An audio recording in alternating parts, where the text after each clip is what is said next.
歡迎我哋今日嘅嘉賓 Christine， 亦都係短片沿途總有你 Two Traveling Aunties 嘅導演。Welcome, Christine. Thank you for And having me. welcome to Hong Kong as well. Thank you. Yeah, how's your experience in Hong Kong so far? It's been great. And I haven't been in Hong Kong for like more than 20 years. I was here wow. once as a child. Okay.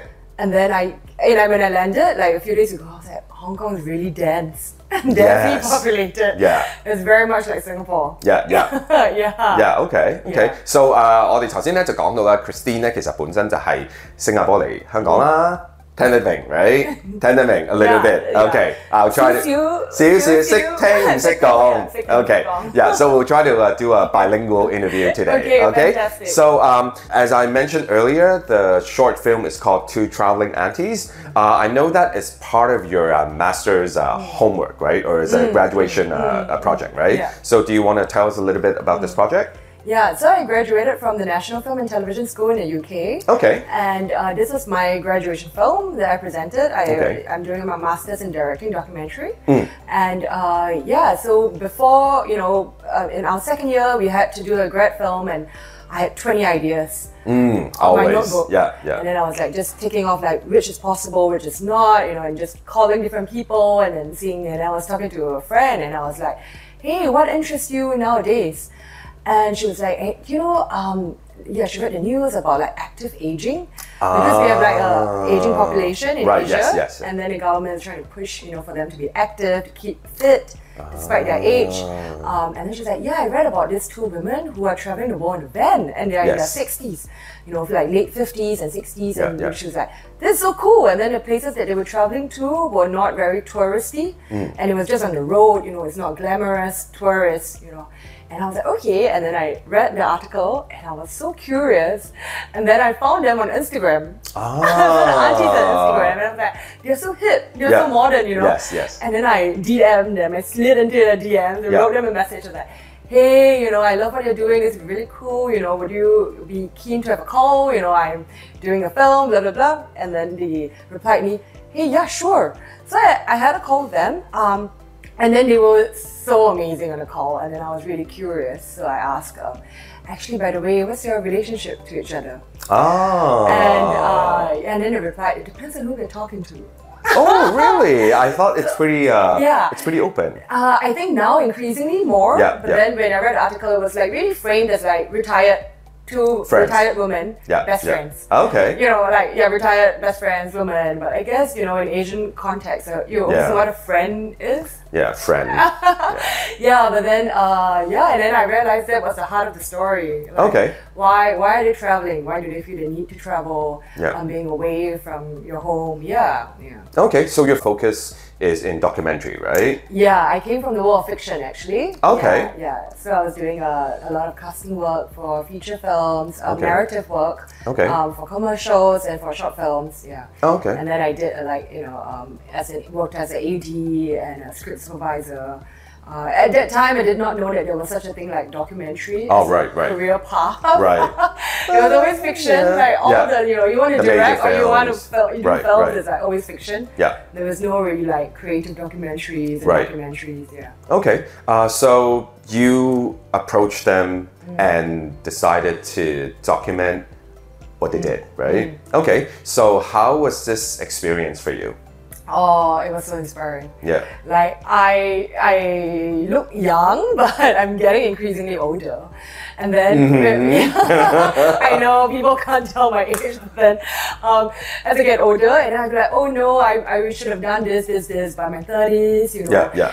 But then when I went on a trip with the aunties, I felt 18 again, I felt comparatively, yes. But I think it was the youthful energy that they had. Like even though they're in their late 50s, there's this energy about like being young, staying young and like being young mentally as well, and like connecting to what the younger generations are doing, and then they love to try to use social media and like they want to connect to, and I just felt that so inspiring, and the energy that I have, like it was like you really only live once, and whatever you do, you have one shot. And I think that was a very youthful and very adventurous spirit that I was like, I can never say that I'm getting older, to Yeah. you, Yeah. And they really inspired me to like really make the most of my life. Is there a specific reason why you chose this path? Because the documentary actually is filmed in South America and Colombia, right? Like to film them in Yes, Colombia. yes. So when I talked to them, they were actually in the States, and they traveled in Europe, and then they did North America. Yeah. So and then they wanted to do South America, Yeah. but then they wanted to drive from like, Alaska all the way down to Argentina. Oh my God. So they had to ship the van from like I can't remember where, but like somewhere in the States. Yeah, and then yeah. they had to ship the van to Colombia. Okay. And then I thought, oh, what a great chance to actually film the start of the South America trip. So like actually the opening shot where Nora and Susie are waiting for the van to Yeah, come, yeah. like Susie's waiting and Yeah. Nora drives over. That's when actually the van was shipped from the States to Colombia, and then they started their South America journey Okay. from Colombia. Yeah, and then why? Actually, it was a crazy idea. I think the craziest part is that my film school allowed it to happen, and I think we the best school because I pitched it, and then they were like, "Have you been to South America?" I was like, "Nope," and they were like, Colombia is really daunting. dangerous, Yeah, it's and I was very- like, "Really? Is it?" I Yeah. mean, on paper it seems dangerous, but then. And I had such an amazing time in Colombia, and it reminded me so much of like Southeast Asia. It reminded me of like wow. Malaysia. It Okay. felt very similar. Yeah. And the people were so welcoming, and Yeah. like at moments where if that area was a bit dodgy or like dangerous, people on the road they would tell me, "Keep your camera." Yeah, just like, and then they were like, the people are just so nice. Like I've been so supported and welcome, and like, and I would love to go back to Colombia. Okay. How long was the trip? I was with them for about 3 weeks, close to a month. Yeah. But they traveled from Colombia to Argentina in about a year. Oh my God. So they were really just driving down south. Okay, okay. Was there any specific, like, very memorable moments that you? Because I saw like many crazy, like when your car got stuck, and then there was like other like parts. It was like very crazy. I think what the more memorable moments are things that didn't make it to the screen. Yeah, yes. That happened off, and I'm like, let's keep it for ourselves. There's Okay. some part of life that like is personal. Okay, can you describe it? I mean, it's a road trip. A lot of things happen on the road, Yeah. and sometimes driving Colombia is not the safest. Yes, yeah. So there were a little bit of like hiccups on the road, but okay. and then we just had to like sort it out, and a lot of weird things happen off camera because the aunties would just go, and then, we as a documentarian sometimes you don't have a second take. Oh, And yeah. I'm just observing it with my eyes first, and I'm like, okay, so this is happening, and then so I think we had many wonderful moments, both with the aunties and also with my crew. I had a small crew with me. And it was just, I mean, I can't really go into details of any experience, but the trip itself was insane, Is there any chance that we could see these like behind the scenes or like on their social media or on their IG stories or you could consider leaking a little actually bit. maybe sometimes I think the behind the scenes are taken by aunties. Sometimes they're just walking and then we're just like following behind them. And then they would just whip out their phone and like take a picture of us, you know. So I think we do some moments of behind the scenes of the crew. Okay. From a non-LGBT person's point of view, how do you see this connection or this relationship between Nora and Susie? Or I'm a great supporter, and a great ally, and I think that I feel like I believe in a world where everyone has the freedom to love. Exactly. And I think that comes there very fundamentally. And like Nora, I was raised in a very traditional and conservative family. So I feel like I relate to Nora on that aspect. And I think even, me just choosing to make films, it's not something that I am very open.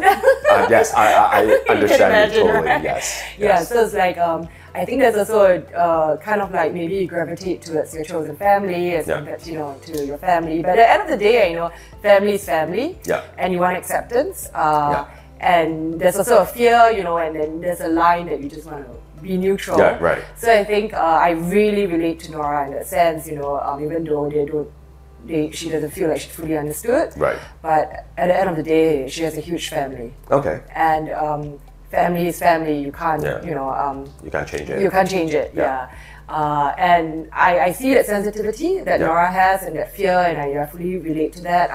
And I see that Susie comes, she's more liberated. Susie just doesn't care. Susie doesn't care. So I think with that forms an emotional tension of them and in the film. They want different things, and at the end of the day, like every relationship, you have to compromise. Exactly. Yeah. So, and what I saw, like, and I mean, I have a lot of friends in my generation who is struggling like that. And then I see them and the aunties as the generation before me. Right. And then it kind of saddens me to see that in society, like, nothing has changed. Of course, many things have changed. Yeah, many things. But the fear is still there of being selective of who to come out to. Yes. And that is something that trickles down all the way, and then like it really depends on like whether you feel comfortable first as a person, before you feel comfortable talking about it. Yeah. Okay. And because I think the society is still not a safe space in which they can freely share.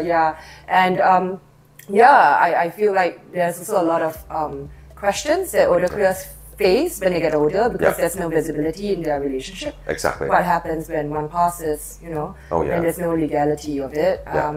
The decision making, who's going to take care of it because you're not recognized by family, all these kind of questions, which I would love to explore more. But in the short film, there's only so much we can talk about, which is why I'm also developing this as a feature. Okay. Oh, nice. Good. Okay. I think you could also consider doing one in Hong Kong, because the exact questions that you were, the issues, the questions that you were talking about is recently something that we are also going through in Hong Kong. So that could be something that you could consider. Yeah, I mean, I'm also interested. I mean, like, do you have any uncles? I might. Let me think about that. What is the takeaway that you want the audience to take home with them after watching this? Oh, tricky question. What's the takeaway? There's so many takeaways. But if anything, I mean, I would like to go back on my fundamental thought that I feel like, I hope that people who haven't realized, to feel that everyone should have the freedom to love. And I think that is just the core of it. And like, can you truly live? Live freely if you're still hiding who you are. Everyone deserves to have the freedom to love. Yes, that's true. So if you haven't seen this film, you still have one more opportunity to see this film called Two Traveling Aunties 沿途總有你，亦都係我哋今次嘅香港同志影展嘅其中一部短片。咁大家就記得要買飛，記住買飛。Okay, so remember to get your tickets, and big thanks to Christine today for sharing with us, and hope to see you again soon. Yeah, thank you for having me. And I will look forward to the feature film for Two Traveling Aunties. Fingers crossed, we will make it happen. The longer version. Yeah, we will make it happen. And I would like to see the behind the scenes as well. Okay? Somehow, All right, we'll talk to you next time. Thank you. Bye-bye. Thank you. Bye.